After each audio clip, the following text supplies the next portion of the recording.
some changes. Crepo, you had a great teacher Crepo lesson earlier. Or a bit of a rant. Sivir still have to be up top, but Forgiven still not playing Kalista. Yeah, and I think that is one of the weaknesses for Gambit Gaming, having to ban out, first ban Kalista. It's such a welcoming ban for the Copenhagen Wolves, because they must worry about this champion a lot, and they just say, okay, well, Gambit's going to get rid of it, and I don't think a top-tier team should do that at this point in the meta game. So we'll find out what these teams have to decide is high priority. Gragas, some small changes, Rek'Sai available. We know Diamond has been, I think, leaning more towards Nidalee in recent weeks. Less so last week, though, and gets rid of it himself. They might actually try and pincer the jungle. Perhaps we see a Gragas ban in the first rotation Rek'Sai come out from Gambit. However, that would mean they would leave Draven open, something not all the teams have done so far with varying success. Draven has been shut down on Freeze one time, I believe, but other than that, he's been performing pretty well. 1 win, 1 loss in the 2 games. It's been banned 7 other times, so only 1 available opportunity to the Wolves not take that Draven. And for Freeze, he's got a new support. Je suis Cast now. We need to see how much synergy they've developed and grown in the week, and we do see Draven for the 8th time in 11 games being banned out. Now, Freeze as a player is very easy to lane with. He has a very distinct laning style, which is slightly towards the aggressive side. And same way with Forgiven, how he's quite predictable in his laning. So Cass obviously played a lot against these players in Challenger because he's a high-ranked support player over the European server. However, translating from solo queue to competitive play right now is so tricky because as the meta progresses and as people get better at League of Legends, laning phase matters less and less and less and less, whereas in solo queue it still matters the same amount. And we see that approach here from Gambit Gaming too with that Sivir pickup. You don't pick Sivir for lane. Forgiven no longer is that AD carry that wants to 1-3-1 with SK Gaming and get those towers down. No, he just picks Sivir for the utility, and I'm glad at least he's expanding his champion pool. Yeah, champion we didn't see from him in spring at all. This will be now the 3rd time in summer. Yep. For Copenhagen Wolves, they've got a lot of options considering the bans are non-traditional, maybe with the exception of that Kalista. So where do they go? What are their options? I'd like to see a Rek'Sai and maybe an Azir pick up here. I feel like Azir is one of the strongest mid laners right now. There are other options available, but I feel like he can play into any matchup. Rek'Sai is probably slightly stronger than Gragas. However, Shook last week, he opted for the Rengar when I think other options were available. So let's see what they end up choosing. So for the time being, in Morgana and Maokai. Ooh. We did see Maokai played a little bit over in LCK. Not had the best winning record here in Europe, but still very hotly contested by the bottom of the table teams.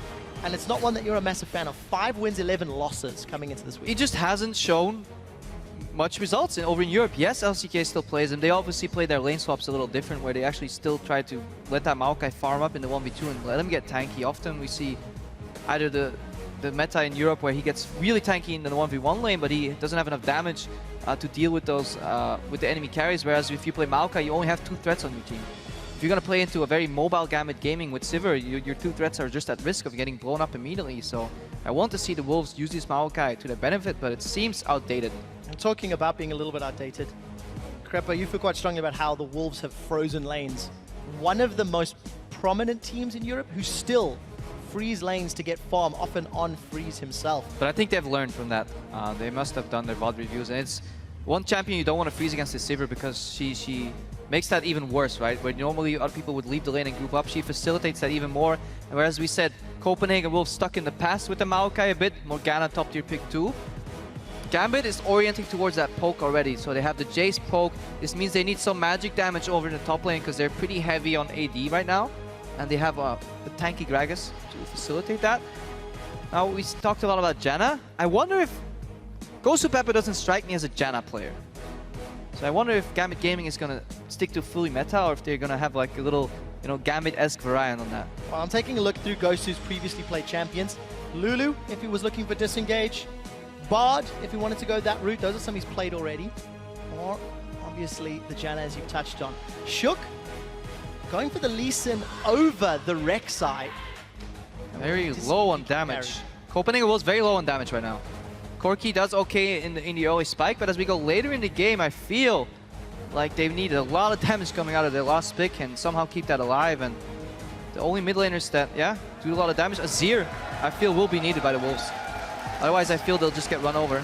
A lot of magic damage if they go for that Azir plus Corki and magic poke. Oh, don't do Sarah. That is their option. So for Gambit, they've got their mid laner and their AD carry. We know they want to run that poke and mobility type of team composition. If we're looking for AP damage, who do they go for from the top lane? The Cabochard has played. I wouldn't mind the Rumble pick here. I think that could be all right. Fizz is a split push component. Now, you later in the game, okay, Maokai can get beaten by that Fizz, I feel, with the percentile, or percent HP damage rather. Because percentile is not a word, I've been told in this week's prep. So that's speaking Lando. But yeah, Fizz coming out, you're right on the money there, but it does seem that Kosu Pepper has picked up that Janna. So overall, we see more of a 4-man group composition where the Fizz is a split push component that wants to put pressure and allow a comeback mechanic if your poke falls behind. And offers a bit of a flank tool. You know, can 4-1 push, Fizz peels off that lane and then comes in from the side and wants to flank. And then obviously Janna is going to buff that poke. You have the Boomerang from Sivir, you have the Jace Gate combo coming out. With addition to that, the Janna shield for extra AD bonus. So you have very potent poke, good rotations. Overall, decent composition definitely coming out of Gambit, and I feel the Wolves are just very outdated in theirs. And the last time Cabochard played Fizz, he went ham, to be honest. 8-1 and 4 with 92% kill participation. I mean, he was hopping, skipping, and jumping everywhere. And we'll need to see if the Copenhagen Wolves can shut him down, because if Diamond Prox can lift that kill participation and roam around, could definitely get that Fizz rolling with the teleport smite. Yeah, that has traditionally been the way to beat Gambit. Keep Cabochard down and then prevent the other lanes from actually coming back in the game. Copenhagen Wolves locking the Varus, so they're also settling in for the poke. Said in the pregame, Varus and Jace both on the rise here. Corki in the bot lane to facilitate that magic damage, because where Gambit Gaming is very heavy on AD on both their pokes, Copenhagen Wolves mix it up. So I think this was one of the better fixes for their composition. They do have the tank for disengage and peel, so it will be hard for them, or it will be easy for them rather to protect their carries. However, I feel they might go a tad low on damage later in the game. So, ticking time bomb for the Copenhagen Wolves. We'll find out how good Soren's poke is and how coordinated the Wolves can be with 2 substitutions. Remember, Lenny and Je Suis Cass in for Young Buck and Unlimited. Yeah, it's definitely a lot easier to play as one of these range supports, I feel, earlier on the LCS stage. You have that Black Shield that you honestly have to time pretty well. So we'll see how many jitters there is for Je Suis Cass there on the first game in the European LCS. But talking game plan, Gambit, they want to rush in and take one of the carries down. That's what they want to do. Kill the Varus, ideally. Just pile on him. Flank him, just wombo combo, kill him immediately, and then make the rest of the fight, 1 carry against 3, and hopefully try to win it that way. Yeah, bring more damage to the fight, and as long as you take out your opponent's damage, you win the fight. So Easy for Gambit, they're 3 and 7. They're coming up against the 2 and 8 Copenhagen Wolves. You can see the team compositions on your screen in a moment.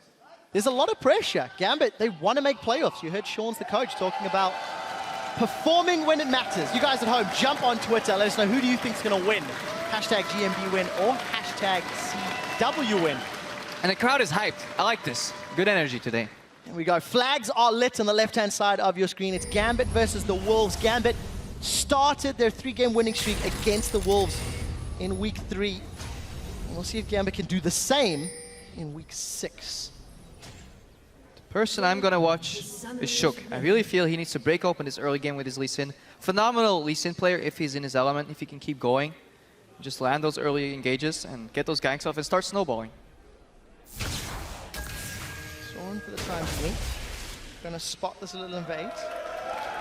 Ward secured by Forgiven. Keep his CS numbers looking healthy. Oh, we're in for a level 1 Crepo. And they're going in. Cabochard caught up and down. Shook with the first blood. Gambit totally misreading that situation. Well, Copenhagen Wolves with good preparation. We've seen Gambit do this in previous games a lot. A lot of teams have been doing it, and it seems like a very nice counter. I prefer this over fanning out and then getting no information at all anyways. And a good start for the Wolves. Let's see who picked up that first blood on Shook. And yeah, the last time they played, that was a brutally slow game, if I remember correctly, where the Copenhagen Wolves kind of retreated into their base. No initiative, no like foresight, and eventually Gambit slowly won. I believe that was Gambit's first win of the split too. It was, week 3, day 1. Cabochard was running the top lane Gragas, in fact. This time around, a different type of carry. And what I remember distinctly about that game was how the top laners had gone down bottom, and Diamond was ganking against Young Buck's Rumble, was putting pressure in the lane to get Cabochard ahead. We'll see if Shook can help Lenny out, but the matchup is very, very different today. Now this is weird. It seems like Gambit is trying to match a predicted lane swap by Copenhagen Wolves here, because there is no reason to put your Fizz with Ignite in the jungle voluntarily. So a bit of a misread or a mental outplay from the Copenhagen Wolves. They start on their weak side with Shook. They do Gromp on Morgana Corki, which obviously makes it so that the lanes are going to push. We have early XP being soaked up by Lenny. Let's see how well Lenny fares in this 1v2 scenario. That might also be the strategy from Gambit. Say, okay, maybe on paper it's best for us to lane 2v2, 1v1. But let's just bully the new guy. Worked for Steve, or against Steve rather, in week 1. Every time we do see substitutions on this stage, the more coordinated teams can punish the newer players. Yeah, and the more vital players in these lane swap scenarios are the top laner and the support. Both new, but also both Belgian. So they should fare well. On a local pride. We'll wait for the result before I start calling you out on how it works out. Lenny, maybe reading the situation and realizing there's some threat, he's instantly left that top lane. Now in lane swaps, the resource you want to watch that unfortunately is not easily accessible on your screen is experience. Because you might get confused by the CS numbers, whereas they're close and all. But experience is really what you want to watch, and then lane control. The way these teams will manipulate these waves, how early they will get a tower, whether they bounce it back, and then once they do, who picks up that farm? That's where we're going to see the game plan for Gambit come out. I believe it'll be Kabashard, logically thinking. So let's find out if Gambit agree with that logic, Crepo. We finally see Lenny show up in lane. He spent this entire time running down the map, through the forest, holding on to teleport. And we do see Diamond going to force Soren to use a very early ghost as well. So Gambit should get the first tower, but it will be mirrored by Copenhagen Wolves in the not too distant future. Yeah, interesting summoner spell here. Soren, Ghost Flash on the Varus. Oh, is that gonna bounce? Yeah. We'll see that later. So both teams should bounce these waves, as I was interrupted there. And then Cleanse, of course, on Betsy in the mid lane, because he doesn't want to get snared by that Varus ultimate. Bounce wave back. Kabashard picks up that farm. Gambit bases. They lose Dragon Control, but they're now in position to make the next move, because Freeze hasn't based yet, Cass hasn't based yet. Lenny is still level 2. Kabashard is picking up a lot of farm right now. Let's see what Lenny does, because he's thinking right now, I'm helping my team, but he's slowly getting behind in terms of experience. Level 2 on Lenny's, I was going to say Lenny's Youngbuck, but no, it's Lenny's Maokai. I saw Youngbuck playing Maokai so often. Kabashard, a small advantage. We do see those Dragon averages very low per game. Both teams usually get 1, but not a whole lot more. Yeah, this is a difference when we watch matches of in LCK, for example. When that Maokai gets swapped on, they keep him in the lane to soak up the experience, because they value his higher levels and more CS, more over the pressure on the map.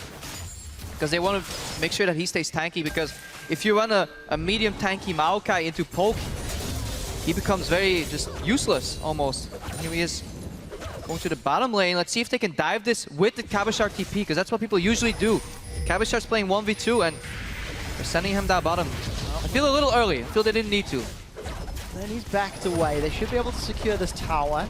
Copenhagen Wolves pushing in the top lane. Coming into this game, Crepo, Gambit had only been in a lane swap in 2 of their 10 previous matches. And for the Copenhagen Wolves, not much better. 5-5, but in terms of gold, oh, look what they're doing. This is 2 of the lowest. They're moving Kabashard to the bottom again, and then facing as soon as they can to let that wave bounce again, and they want to make sure that he continuously is getting experience. I feel he could have picked up a wave on top, but he respected the Wolves enough, thinking that they would send 2 people with their bot lane top and the jungler and dive him, as he has no flash.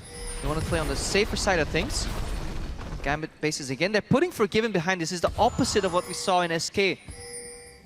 But what we do see is they're keeping Lenny down. And this is what you touched on in Picks and Bans, how successful Maokai teams get Maokai CS and experience. Take a look in the river. Junglers are coming in. There's the cleanse. Betsy throws the hammer down, and Barrel comes in from Diamond Procs. There's a to the skies, as well as that knockback, and nobody down yet. Diamond is going to play gutsy as Soren's got no mana. But a lot traded. Summoners burned on the side of Gambit. Yeah, Betsy tried to hold on to his cleanse for a bit, but then decided it was better to use it. Summoners burn on either side. Soren still has his flash though. Gas showing up in the village. Hello! But not too much happening. So let's quickly revisit that Maokai versus Fizz point. 27 CS to 10, level 5 to level 3. That's some of the experience you were talking about, Crepo. Gambit, despite hurting Forgiven a little, he's still staying even with Freeze and defended that top tower. Yeah, so definitely a superior lane swap here from Gambit. Yes, the gold is only 500 difference, but it's on the right players, and especially in terms of experience. I'm just gonna have a look on my screen right here. Lenny just turned level 4, and the wave is pushing back out. It's bouncing towards Cabashard. Cabashard is 5.3 already. This is a very big XP discrepancy, and once he hits level 6, with that Ignite, he might actually be able to kill Maokai, and if Maokai dies in a 1v1 scenario, then his utility is rendered void and useless almost. So good early game approach from Gambit, and we see the coaching from Chance stepping in. This is a more strategic Gambit. One could argue the most strategic Gambit early game I've seen so far in the entire split. One small blunder on that invade, which the Wolves read well, but every decision after that in terms of towers and lanes working for Gambit. I totally forgot that even happened, because I'm looking at the gold here, and I was thinking, why is Gambit not farther ahead? Because they're down a first blood. To be this far ahead while being down a first blood speaks even more in terms of Gambit. Gambit doing very well. They're putting pressure on those outer ring of towers, and we need to see what do they do next. Jisuika with Shook in this middle lane, and they eat a Shock Blast because, of course, Betsy's got none of those summoners available. Yeah, now they want to group. This is what Gambit wants to do. Once they hit level 6 on that Sivir, you want to group for objectives and for towers and just start poking down, clear those waves, and put the Wolves under pressure, while having that split push component in Cabashard. So let's find out whether or not Cabashard can get ahead. But I'm going to revisit this lane swap discussion, Crepo, because Gambit have been sitting in a position where they're making the initiative, they're pushing Copenhagen Wolves, but Copenhagen Wolves have not been particularly strong. Engage on Betsy here again. Betsy's going to have the backup of Diamond procs, but takes a lot of damage from Sorin. So where do the Wolves go from here? Because their top lane is not tanky enough to really look for fights. And Cabashard seems to be keeping Lenny controlled.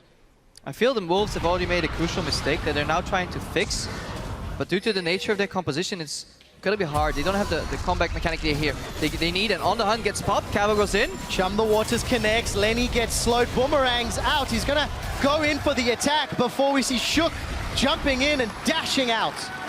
Yeah, when you play a poke composition. English is hard today.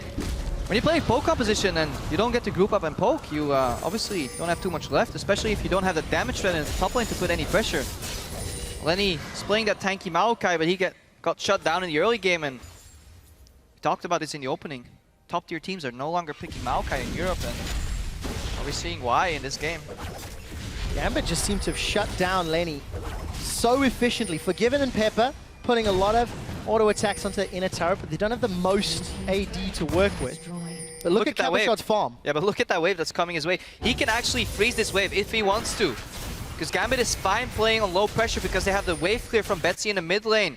Lenny is very slow at pushing, and he's not the most adept tower pusher either. He's not the split push threat. He's just a tank with a teleport. Not even level 6 yet, so all the cards right now are in Gambit's hand. And Shook on that early game jungle Lee Sin, he got the first blood, but he didn't manage to do anything with it. 10 minutes into the game, 30 CS for Lenny's Maokai. Fnatic shut down H2K by focusing and lane swapping and keeping Odoamne down, and Gambit have done something relatively similar. We see Cabashard has grabbed the Sheen and the Phage, going to be working towards that Triforce, further emphasizing his split push threats. Yeah, now the game has stabilized a little bit, and the Wolves, because Cabashard is getting all that experience in the top lane, Gambit are making a clear decision right here. They said, okay, we're going to yield that dragon. We don't want to fight. But in the meanwhile, we let Cabashard slowly push out that top lane. He could have pushed that way quicker. He's not freezing, but he's doing something in between, a slow push. Letting those minions go down ever so slightly, pick up the gold where he can. Make sure you get it all. If the focus is on slow push, do Gambit want to try group for mid? Or what objective? What is the reasoning behind the slow push, or theoretical one at least? I mean, the good thing about a slow push is that you can make it a fast push very quickly. This sounds kind of dumb in your head, but if you're freezing and then you suddenly get behind on the map, or face check, then you need to make a decision to alter that state of the game, and you can quickly do that if you're slow pushing and just quickly clean the rest of the minions. But if you have like 2 waves stacked up there, then you can't switch over to a quicker tempo as fast as you want.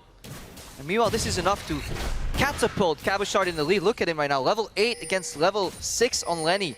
Lenny's only 6.4, Cabo is 8.5, 2 full levels ahead. Whereas the Wolves traded that for a dragon, but I feel Gambit is gonna shut down the Wolves right now and is gonna say, no more dragons for you guys. We're gonna take control of the map. But I'd like to see them group more. I'd like to see Forgiven push out bottom right now. Lenny has less CS than both junglers. Diamond is going to show in the jungle against Shook, and you can see Cabochard still slowly pushing forward. A little bit of vision in the top half of the map, but teleport's available if they need to get out as well. Yeah, and I keep talking about experience, and you guys don't see it on your screen, but Cass is almost level 5 right now. Pepper is well level 6, so he's ahead right now. Forgiven's level 7. The only person that's behind his respective lane opponent, which is Freeze, is level 8 right now, so experience advantage on the side of Gambit, and then I think it'll show in one of the next fights. And after giving up first blood, Gambit also have the gold lead, even on towers, but like you said, Crepo, most likely going to challenge for the next Dragons. Copenhagen Wolves have got a numbers advantage up top, but they've got to be very careful because down bottom, they're relying on Soren to wave clear against Forgiven and Gosu Pepper. Yeah, that is the benefit of playing double poke, is you have a lot of wave clear. This is actually the reason why you definitely want to introduce that split push component, because like we have seen in the past, when you run double poke against double poke, it kind of becomes a snooze fest sometimes in the mid game, because neither side will get far enough behind to not be able to clear these minions, and then superior rotations will be needed, or flanks. So Shook connects with the Sonic Wave. He's looking for Betsy, kicks Betsy backwards, but Betsy puts the hammer down onto Cast before we see Freeze forced to Valk away, and Forgiven snipes with the boomerang, turns his attention to Shook, and Shook gets dropped as well. Wolves start the fight, but Gambit end it. Cabochard's gonna freeze Corky, and Soren's the next to at least pick up a kill. 3 for 1. 3 for 1 for Gambit, but misplay by the Copenhagen Wolves. Shook with a beautiful engaged flank, kick flash, but then Cass missing the binding. And that was enough to allow Betsy to escape, deal some damage. Then Pepper comes in, then Forgiven comes in because they have that on the hunt to quickly follow up. And this might be the nail in the coffin for this game. This was the one opening the Wolves had. Yeah, good reaction from Gambit. Watch that again. Not going to use TP either. So Betsy, gate is down. This is when you want to engage on a Jace all the time, once his gate is down. But look at the binding. That just goes a little wide.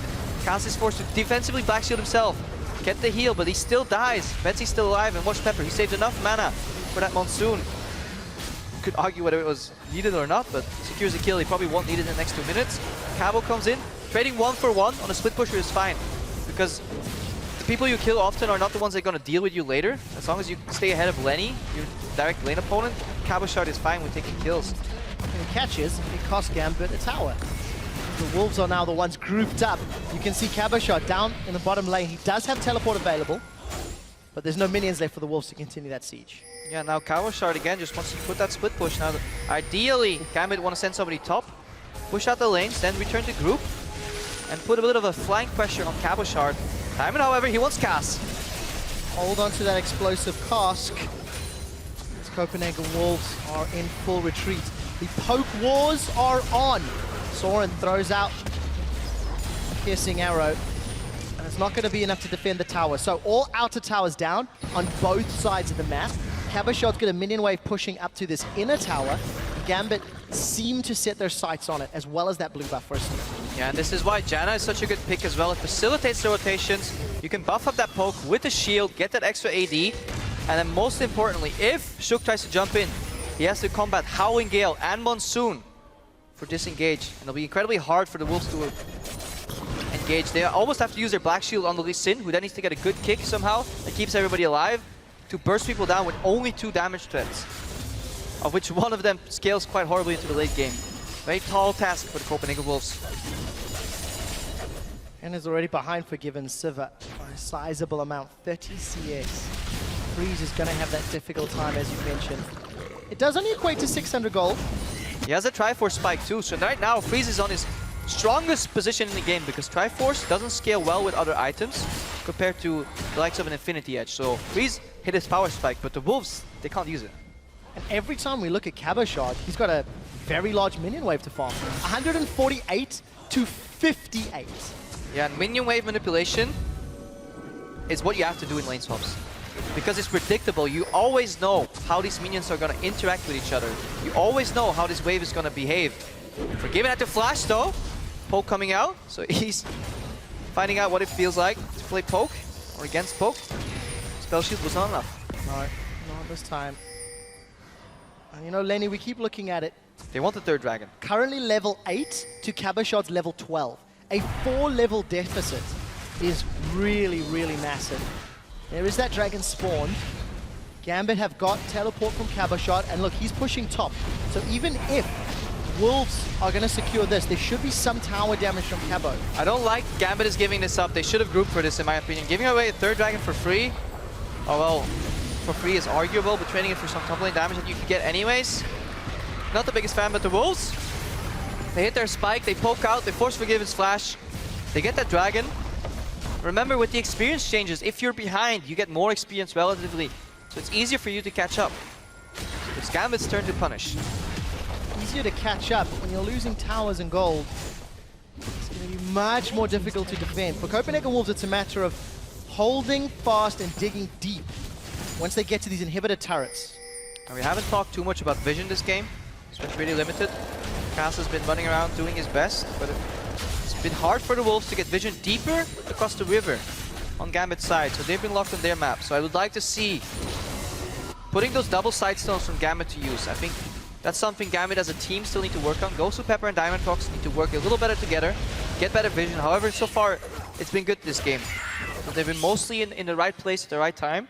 One could argue that Pepper shouldn't stick with Forgiven as much, but that is up to personal preference, honestly. Gambit with a fantastic early game are now 4,000 gold ahead, nearing the 20-minute mark. So very impressed with Gambit's decision-making in this lane swap. Keeping in mind, Copenhagen Wolves do have substitutions and are still trying to honestly find their sea legs. But the challenge for Gambit is now to break through the inner turrets and the inhibitor turrets, and it has proven to be difficult in the past. Yeah, but they seem to have a good grasp on how this game is supposed to be played, or a decent one at least. And it doesn't matter who they play, because Gambit, they need that victory. They're down all the way at the bottom. They're playing a direct competitor for relegation spots, for that auto-relegation. The Wolves, they need this win, because if they win, they're tied with Gambit. And so far, looks like our Russian comrades are not looking to let that happen. Do not want to Demoy just yet. No Demoy. Not this time. The unseen Demoy is the deadliest, though. Speaking out of experience, once you count them out, you think you've won. You got a little trash talk. It's great to hear from Sean's before the video, and actually some strong words from GoSuPepper. Losing to the bottom table teams is unacceptable, and it is the right attitude to have when it is so contested. You look all the way up at Giants, who are 5-5 in that 4th place position. Gambit are 3-7. That is not a big difference at all. Especially when you consider Giants have to play Fnatic this week. So if all things go as expected, there's going to be another loss on Giants' name unless something magical happens. So for a team like Gambit, it's not unthinkable to set your sights on playoffs and get all the practice possible in lane swaps and decision-making and closing out games. Well, I do like the way they play this early game, and this manifests obviously in a Fizz that is getting pretty far ahead. Triforce has been reached earlier, Boot's been upgraded, there's Fam Scepter in there. If you look at items in the mid lane, this is what you'll see. Mana Immune slowly stacking up to the Muramane, then some armor penetration, and becomes even more valuable, that armor penetration, because you get extra AD from the Janna. Whereas Kaz is a disengaged support. Yes, he can land bindings to facilitate your poke.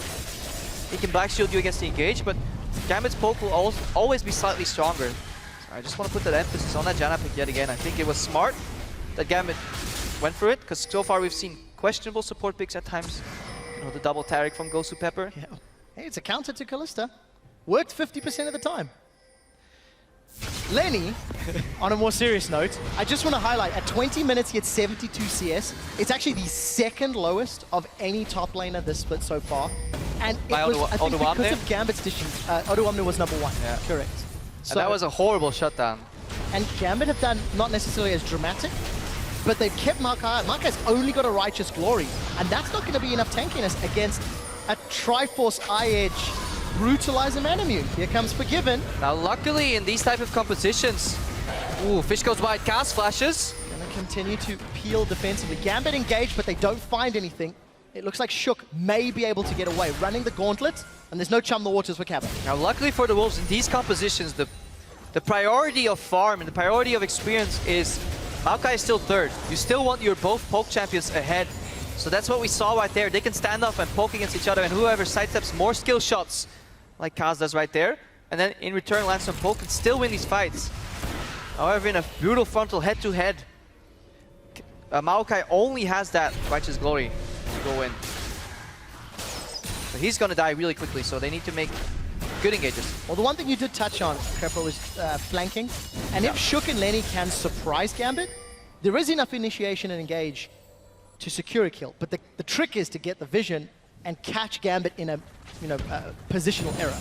The hard thing about flanking is, if you play against a Janna, she can always just hover around a carry, since she will always be safe from flanks. And then if you commit your jungler and your top laner to a flank, then your front line is exposed. Gosu Pepper.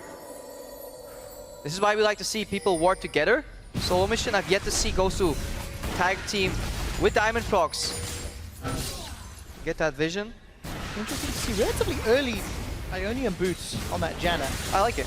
Not something you see all too often because of the Tailwind's passive. And I think the movement speed helped dodge. Second time movement speed has kept Gosu alive. Crap. Yeah, definitely so. But to touch on those Ionian boots, I feel mobility on Janna is overkill. Look at that poke. Let's just let that rest for a bit. That's what this game's all about. But yeah, Ionian boots, CDR, much more valuable stat. Because Janna has so much innate movement speed already.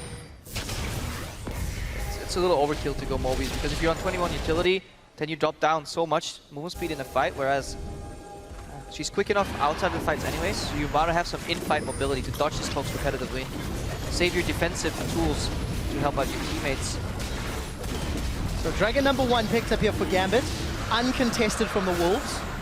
Gambit significantly stronger with that 5k gold lead. And we hear the on hunt the gets hunt for Given, and the rest of Gambit looking for somebody. Kaz is going to get chomped by the Chum the Waters, and we do see Chain of Corruption spreading across Gambit. Cabashot's found Soren and Freeze, held on to the explosive cast. Diamond Prox is going to drop the barrel down, and with that they might set their sights on Baron. One of the big poke components is down from the Copenhagen Wolves. Gambit with some easy kills may try pick up an easy Baron. Watch Gosu Pepper. He has to play ping pong with Shook right now. Shook's want to dash in with the Q, with the W. Gosu Pepper wants to reset with the ulti, but he's a little close to the wall. He's going to reset. Ping pong back out. There's a flash available for Shook. He may hop over the wall. This might be 50-50, but Betsy's jumped in. He's going to be throwing the hammer around, and everybody's peeled from Baron. Copenhagen Wolves have managed to stay alive, and the kill gets secured with the Dragon's Rage. Gosu's down and no Baron secured. Yeah, Gosu Pepper had the right idea there in the Baron pit. However, he stuck to the wall too early. You have to go near that wall around the 2k point, because otherwise they will just simply kill you before you can finally get that reset on that smite. And honestly, good calm play by Shook. He waited, he recognized, okay, Pepper's going too low, I can force his ulti, go back out, then still have the threat of a W dash over that smite. Gambit said, okay, we're not losing this Baron. Just gonna peel off the Baron, try and fight, but less hesitation on the Wolves' side. Didn't commit to that 50-50 Baron. Gambit slightly better when it comes to the Baron statistics.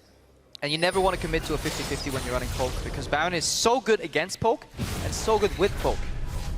Because if you're playing poke and the enemy has Baron, you can no longer clear that minion wave in 1 or 2 shots. So Baron keys get buffed. If you're playing poke with another split push component, it is so hard for the enemy to defend, because it takes them so long to clear those minions, which they clear in a very obvious, predictable manner, that it gets so easy for you to land your skill shots. So we always see poke versus poke come out very slow. So we see Shook here take a ward down. Because there's so much wave clear on either side, right? So definitely the objectives is where you want to play poke compositions around. You want to bait them into the Dragon, force them to eat those skill shots as they walk in. And yeah, you want to get that Baron buff. For Gambit, they do have that additional tool of the split pushing threat from Fizz. No teleport for a few seconds, but at the moment it's just Soren and Betsy trading skill shots back and forth. Piercing Arrow versus that accelerated shock blast, and both of them, Last Whisper and Brutalizer, both of them hitting real hard. Yeah, Betsy can almost 2-shot Soren right now if he gets the right Janna shields. Box quarter. I feel like you could say the same, that Soren could 2-shot Gosu if he finds it. Yeah, playing support into poke is the most frustrating thing ever, because people tell you to ward. It's like, yeah, go ward. Yeah, go play some wards. I know it's dark, but you know, dodge the skill shots. Sounds like a personal problem. Yeah. Make it work, Crepo. Make it work. But this is that split push threat that we have highlighted. A little riskier because there's not a lot of vision. Yeah, he needs to ward up now. And now he wants to draw 1 or 2 members to the bottom, because all the experience with the Cabashard, they want to make it so that the Wolves cannot deal with him 1v1. And once more than one person shows, then they can go to the other side, go to the Baron, which they're doing right now. But 276 CS on Cabashard, 2 wards in the pit. Yeah, 3 Gambit. wards in the pit. You got to set up your plays a little more in advance now. You need to use this first window of opportunity to get deep vision in the jungle. Then you need to repeat the same cycle, then start the Baron. Gambit getting a little ahead of themselves. However, Cabo is still stronger than anybody 1v1, and it's 4 members of the Wolves right here. Luckily, nobody's shown yet, so I don't know if Gambit are fully aware. oh, he's starting the Baron. Oh, poor Gosu. Cheeky. Gosu's been munched on by Baron, forced to use a very early They want to burn it down. Monsoon. It's being focused 3,000. I think the Wolves will be too late to this party, and they are. Baron secured after 2 or 3 attempts. Baron plus Poke, now Gambit have the opening they want. A little funny how that started. You're the support and you're like, okay guys, I'll help you reward, and then somebody just hits the Baron, you lose half your HP. But they knew they were going to burn it down. It's no longer 50-50 as nobody's around to steal it. Good reaction by Gambit, and this all goes back to Cabochard, who's a big split push component, which goes back all the way to level 1, where Forgiven was sacrificing his farm for his top laner. Gambit as a whole played more strategic with a bigger goal in mind. Their top laner was their #1 priority. Copenhagen was top laner was their #3 priority in this game, and it showed. And it's very rare that you actually get to see a game where it's that clearly separated and that easily demonstrated. I mean, when you look at the percentage team damage that Cabochard is responsible for, he's actually only 3rd highest for top laners in the league. But this particular game is going to be significantly more thanks to all of the farm. Early GA as well, so Cabo really wants to keep those side lanes under pressure. Now you can never judge the pressure though. Percentage damage is such a tricky stats. Diamond Box, dodges that binding. So saying percentage damage is such a tricky stats because you're playing with Poke. Poke is a lot of repetitive damage to champions, so while Cabochard may be lower on that, the pressure he puts out and he exerts on one lane facilitates opening up the map so much more for Gambit Gaming. So while the numbers may not show it, he's definitely forced to be reckoned with this game. And there's again another good example of how effective Baron empowered minions are. And how difficult it is to clear out. Gambit have grouped up in this middle lane. Here we go for the tower. Now it's now being focused on the hunters available for Forgiven, as is everything else for Gambit with the exception of teleport. Lenny is up top trying to defend against Cabochard, but Copenhagen Wolves, they give up that objective. They simply cannot fight for it. Yeah, and if I recall correctly, towers have been changed this patch as well. They're no longer slow or do the damage reduction, so Cabo has an easier time split pushing if he so wants to. He joins his team in the middle. Look at the damage. Monsoon being used here from Eddie. Gosu Pepper rather. Chum the Waters connects and casts. He's going to taste something fishy as the barrel comes down. Cabo takes him out. Gambit crack open the base with a kill, a tower, and an inhibitor. Gambit Gaming taking control of this game after the Baron, just like we predicted. Such a crucial objective here for Forgiven. One could argue that the choice of pathing was suboptimal for Gambit. They just want that other tower. Look at the shields, they're keeping Betsy alive, and you can put up that hypercharge. Crepo, the shortest distance between 2 points is a straight line. That's what Gambit were applying to in that scenario. Take a lot of damage for it, but they do get the tower. Lenny looking for an engage. The barrel goes a little wide, and it's not needed as Lenny cannot find that point and click route. Look at those improved recalls. 4 seconds back to base. 2 inhib towers down, 1 inhibitor down. Dragon is live. Don't want to lose that. Copenhagen Wolves are definitely going to go for a Desperation Dragon here. I'd like to highlight once again, level 12 on Lenny's Maokai versus level 17. Cabochard's Fizz. It's all been snowballing from that early game and the decision-making from Gambit. Yeah, let's see how badly Gambit want to stop this Dragon here. Very badly. Cast gets caught once more. He's going to get focused up by Cabochard. Diamond secures the Dragon as Betsy will actually land the kill secure hit. Betsy says it's hammer time. Comes in, cleans up Shook. Caught between a rock and a hard place. He finds Betsy with great damage. Lenny, however, is the cost. Gambit 2 for 1. They get Dragon, and that was a defensive flash from Freeze. Gambit now want to siege the bottom tower. Yeah, and it's looking so grim for the Wolves. No more win conditions, no more comeback mechanics. Gambit in full control of this game. Only Shook managed to pick up a kill. Looking flashy in the process. Right, Gambit now grouped up. They do have all of their members. It's versus 4 and not the main tank, although Lenny's not particularly tanky. Gambit's going to use that playful trickster defensively. And with the inhibitor taken down at 31.5 minutes, Gambit have absolute map. Yep. And with every push, you add another letter in that Domoy. they're slowly spelling out during the course of this game. If you don't know what Domoy is, that was the catchphrase in Season 2 for Moscow 5. Roughly means go home. Distinctly remember it used quite frequently against you, Crapo. Yep, they tried. In the old days. The good old days. The good old days. Where the game was a lot simpler back then. Lane, lane, lane, team fight. Stall out the game. Bomb for 40 minutes and then decide to play. It was beautiful. UT is subjective, I find.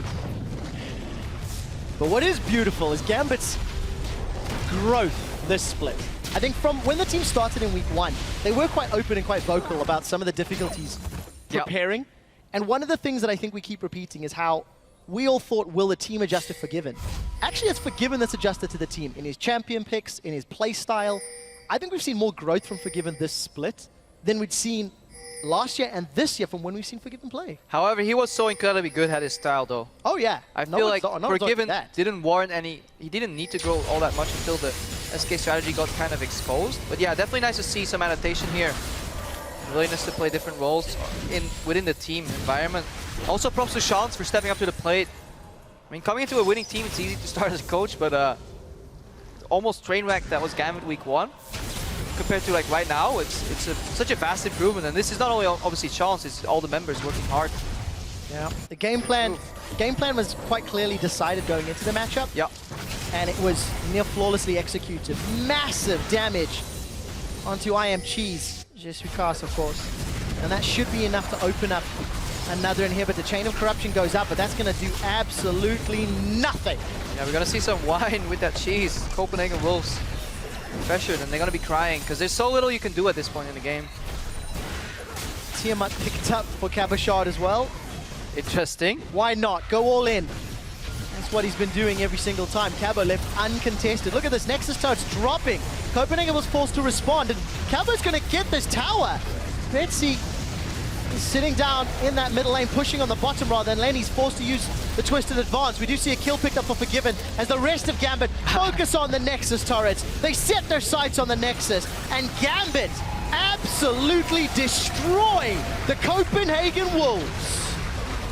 Cabochard quickly learns that your Guardian Angel doesn't pop when you get kicked into the fountain, so he actually ends up dead, and Gambit playing for KDA right here. Some target practice for the next game tomorrow, but the Nexus goes down. Gambit, 4 wins!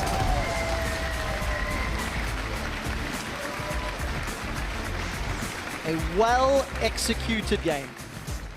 From lane swap to rotations to pressure, it's very hard to fault Gambit's decision-making and plan. Yeah, I think it was a good plan. I mean, there's always room for better execution, but relative to the place in the standings where they were, relative to how important this match was for them, fantastic performance by Gambit. And the Wolves, a little early to judge their new team, but yeah, it's so hard. Coming into the LCS, 2 new players, put in a lane swap, where top lane and support are the most crucial parts to make that whole thing work. And yeah, they both fell behind. Good resource management from Gambit. Copenhagen Wolves thought they were trading evenly because they always got a dragon for something, but just wasn't enough. Wasn't enough. And you know, I think we have to talk a little bit more about this lane swap, because for Gambit, they've not been in lane swaps. 8 out of their 10 previous games had not been a 1v2 or 2v1 or 4v0 scenario. They stuck to those standard lanes very, very frequently. And they were not particularly great. They weren't particularly terrible. But this is very good, again, decision-making from this, dare I say, up-and-coming middle-of-the-table team. Yeah, this week will decide a lot. A lot of these lower-placed teams are fighting each other, or like very high-level teams. So a lot of these matchups coming in here, where people can go up and down in rankings. Of course, Sean's is like, good job, buddy. You carried that game. Yeah. But don't dive into the fountain with the Guardian Angel. It doesn't work. And I've got to tell you, we did just catch a quick glimpse there of Cabochard and Sean's. At the end of the game, that was the largest CS lead we've seen out of any top laner. It was just shy of 200 CS. Yeah, 336 for Cabochard. In a 34-minute game. Which is, yeah, 10 CS a minute. Nice. Roughly. And then Lenny, 138 CS. And it's his glory. No other item finished building the Banshees. And it's not something we can truly, call Lenny out for, because this was Gambit shutting him down. Yeah. There's very little you can do on a Maokai when consistently in the first 10 minutes you find people in your face. You find people in your jungle on your half of the map. It's like, well, what am I going to do? I mean, it's just the draft that Copenhagen Wolves came out with, they have flaws in that, in my opinion, or the flaws that can be exploited. Let's put it that way. Gambit exploited them, and they chose to opt for those dragons repetitively. And as every team out there knows, if you put a lot of resources on one side of the map, then obviously you're going to lose experience in those other sides. It was a little scary at a point where they hit the third dragon, not for free, but uncontested. It's a good way to put that. But eventually, yeah, Cabochard experience discrepancy was just too large. In addition to that, he scales with damage, which is always nice to scale into the late game. And this is something that we've seen from other teams and how they shut down Gambit is by focusing Cabochard, by putting threats, by putting stronger champions and keeping him down. Because you see, when you unleash Cabochard, what he can do to a game. And we need to see if other teams can learn how to play around that. Now, praise to Gambit. They did well. They had a strategy. However, it was against the weakest team in the league. Can they put this repeat performance, and will they show flexibility in their shot calling? Because they had a plan at the start of the game. They executed it well, but it wasn't contested. Nobody fought against them, and here we see the team comp pick order as well, and it was very obvious once that Jace was locked in that Janna was a close second coming out for the support. Cass, obviously, first rotation Morgana might be more of a comfort pick. As the meta shifting, Janna is also a recent shift, right? Only last week. These newer players coming in from solo queue, usually meta shifts first in pro play, then towards solo queue. They might not play too much Janna, so very crucial pick. And it's interesting to see the Copenhagen Wolves because they've got flavors of meta at the moment with that Varus, with that Corki to an extent, maybe. But then the old school picks of the Lee Sin and the Maokai, something that we're not seeing a whole lot considering Rek'Sai was up and available. You know, you talked about the meta at the top of the day, putting damage threats in your top lane or going full disengage for your peel, etc., for your poke. It's just interesting because you don't tend to see a sort of half modern, half old school. Yeah, it doesn't really match all that well. I feel if you're going to differentiate from your jungle pick, you have to make it work. I mean, Lee Sin could have worked. Imagine if Shook went 5-0. If he went 5-0 this game, we'd be talking about how phenomenal he was, but just didn't work out. Another jungle I want to look at is if people are starting to start running more Olaf against Poke, just run him down, you know. Press R and kill him. Well, it worked for Fnatic last week. I'll see if they run it this week. To take a closer look at Gambit's win over the new Copenhagen.